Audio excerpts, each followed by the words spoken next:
بسم الله الرحمن الرحيم. معاكم فاطمة الزهراء، أهلا بكم في فيديو جديد. النهاردة هنتكلم مع بعض عن لبس الحذاء المختلف أو لبس حذائين مختلفين عن بعض. أولا لبس الحذاء المختلف أو لبس حذاء فردتين مختلفين أحيانا من الرؤى اللي بتدل على شوية معاناة ممكن يعانيها الشخص.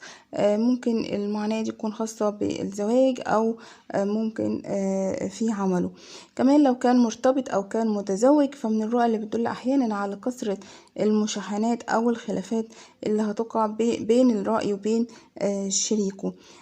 برضو من الرموز اللي بتدل على عدم استقرار في حياة الرأي بشكل عام، أو مروره بفترة فيها قلق أو فيها حيرة، أو فترة هيكون فيها وضعه المادي شوية غير مستقر. كمان لبس حذائين مختلفين عن بعض من الرموز برضو اللي بتدل على كثرة المسؤولية أو كثرة الأعباء اللي بيتحملها الرائي.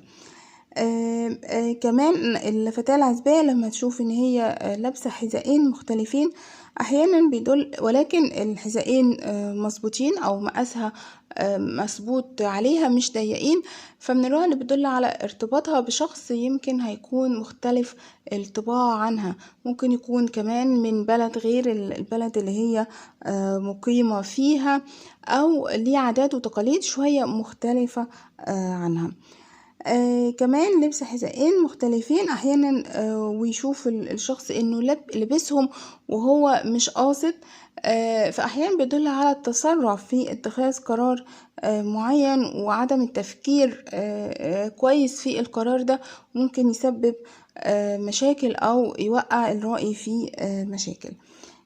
كمان لبس حذائين مختلفين ويشوف كمان ان هو متوسخ، فمن الرؤى اللي بتدل برضو على هموم او على احزان او على فترة هتكون فيها تعب وهيكون فيها ضيقة او حالة نفسية شوية هتكون صعبة.